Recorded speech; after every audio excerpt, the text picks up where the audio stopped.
I'm so lonely, broken angel. I'm so lonely, listen to my heart.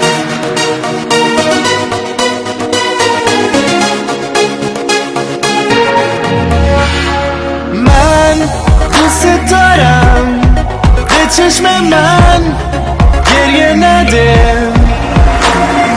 نه نمیتونم بدون تو حالم بده I'm so lonely, broken angel.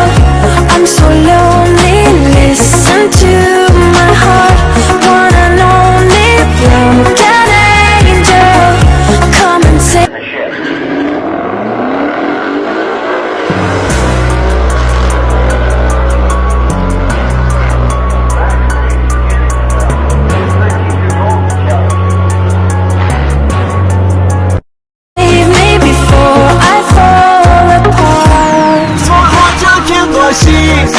کنارتم تا آخرش دیوونتم تو نمیدونی که جونمی برگرد پیشم I'm so lonely, broken angel. I'm so lonely, listen to my heart.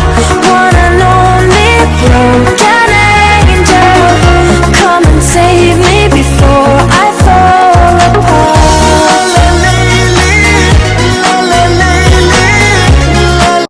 When the collision occurs, the pedestrian will be thrown away from the vehicle depends on the vehicle's speed and is directly proportional. If it hits the victims at 102 miles per hour, the victims will be thrown 500 feet away. Witnesses who saw the cars before the collision were unable to determine the exact speed, distance, or activity of the cars. One of the investigators saw that the accident occurred at low speed. After the crash, Jessica was thrown 40 feet and Lilia's 70s wagon, referring to the engineering reference for calculating a vehicle's speed according to pedestrian distance.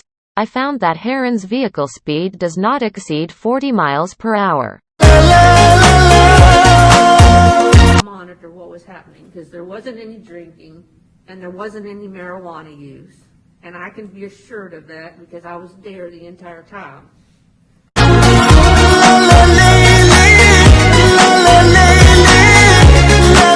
As you reconstructed the events, you concluded that at the time of the impact,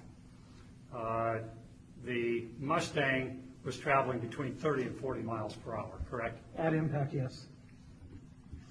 The 77-page motion refutes that, claiming the speed of the Mustang, which struck the victims, was traveling between 30 and 35 miles per hour, well under the speed limit at the time.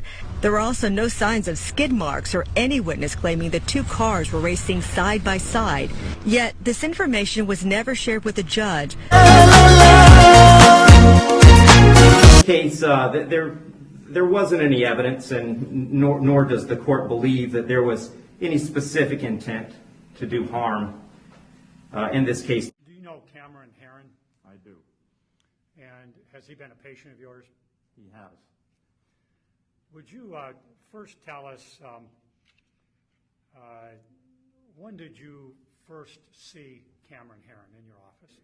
I first saw him following this tragic accident in June of 2018. He was distressed, and his family was overwhelmed.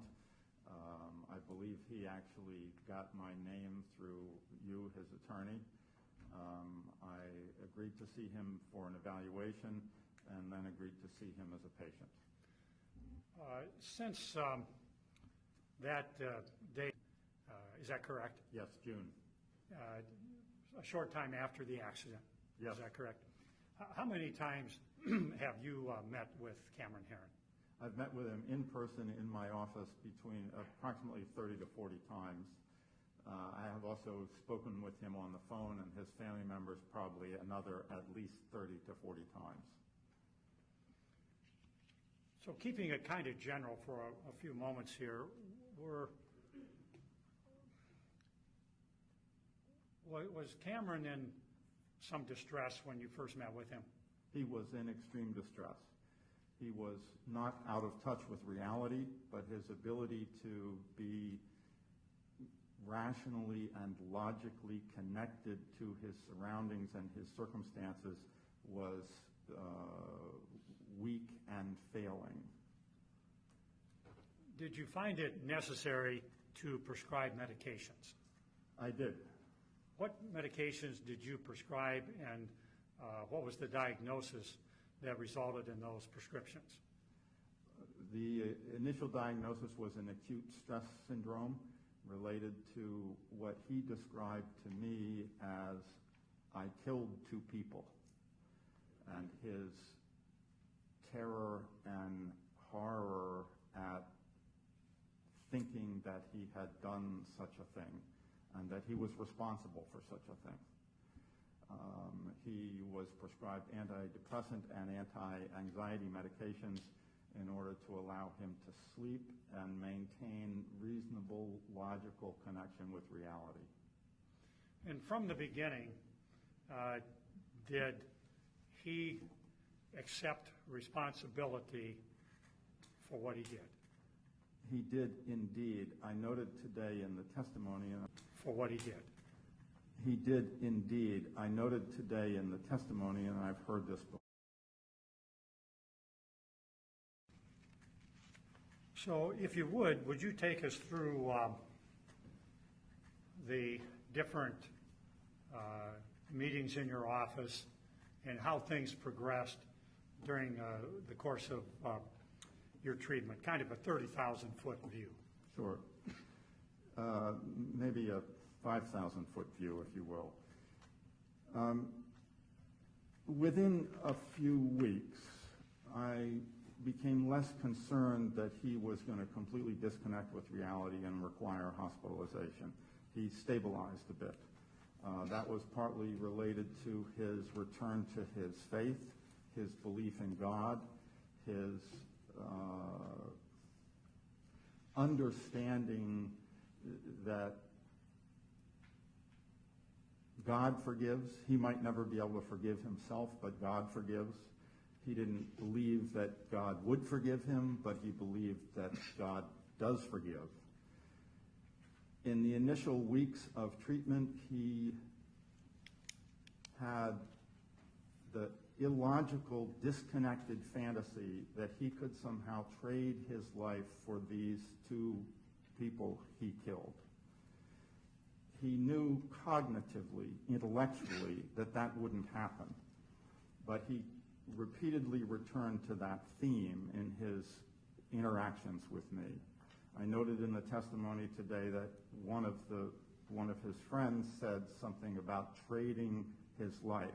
I had never heard that before from someone else, but I heard it from him repeatedly in the first weeks of his treatment. He knew that that couldn't happen. He knew that if he killed himself, that wouldn't bring anybody back and it would make things worse, but he was preoccupied with fixing this, with turning the clock back, with doing something magical that would change things, and was absolutely committed to doing anything that he could possibly do. I worked with him to help him understand that it wasn't an either-or thing. It wasn't bring these people back to life or give up on life, that there was something in between.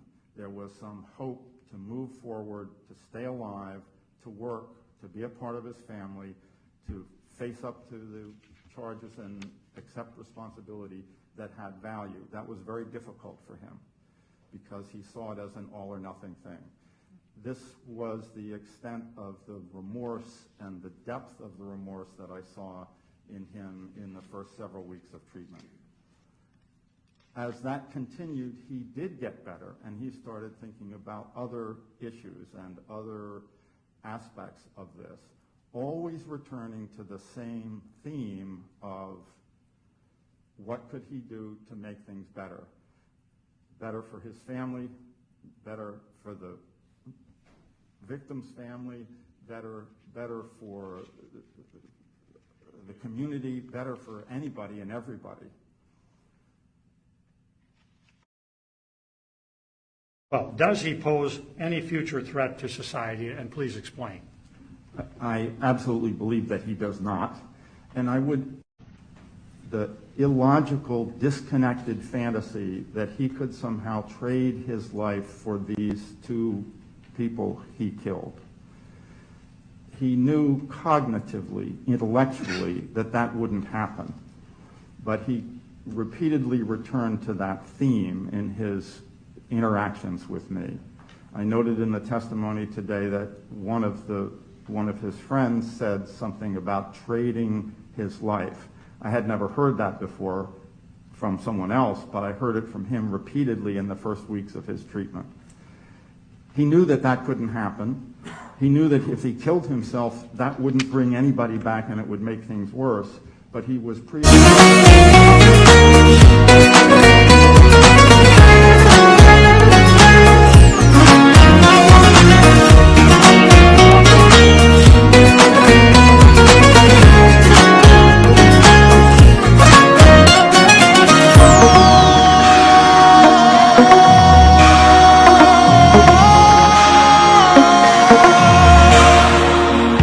I'm so lonely, broken angel. I'm so lonely, listen to my